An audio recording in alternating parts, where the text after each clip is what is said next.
তারাবির নামাজে 4 রাকাত পর পর দোয়া পড়ার বিষয়টি কি জরুরি? তারাবির নামাজে 4 রাকাতের পর পর যে দোয়া আছে, সুবহানাজিল মুলকে ওয়াল মালাকুতে, আমি এতটুকু পারি, অবশ্যই এর পরেরটা পারি না। তো এই দোয়া কোন হাদিসে নবী করিম সাল্লাল্লাহু আলাইহি সাল্লাম থেকে বর্ণিত হয় নাই। তারাবির নামাজ 4 রাকাত পরে যে টাইমটা ব্রেক দেয়া হয়, একটু লেট করা হয়, এটা রেস্টের জন্য হয়। আপনি তো নামাজের মধ্যে হাফেজ সাহেব তেলাওয়াত করছে, আপনি তো চুপচাপ দাঁড়াইছিলেন, শুনছেন, তাই না? পুরা এক পারা তেলাওয়াত আপনি শুনলেন পুরা নামাজের মধ্যে, তারাবিতে দাবা 1.5 পারা শুনলেন। তো আপনি খুব একটা কাজ করেন নাই, তো কাজ যা করার হাফেজ সাহেব করছে আপনি শুনছেন। ততক্ষণ তো আপনি আরামে ছিলেন। সালাম ফেরানোর সাথে সাথে 4র্থ রাকাতের পরে আপনি সুবহানাজিল মুলকে ওয়াল মালাকুতে বলে টান দিলেন, তাহলে আপনার এটা আরাম হলো না ব্যারাম হলো? আরো এটা তো আরো ডিউটি হলো।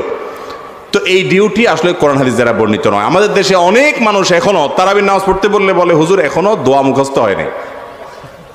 আছে না এই কপাল পোড়া, দোয়া মুখস্থ হয় না। কিসের দোয়ারে ভাই? 4 রাকাতের পর কোনো দোয়াই নাই হাদিসে। আপনি দোয়া মুখস্থ হয় না দেখে নামাজ পড়ছেন না।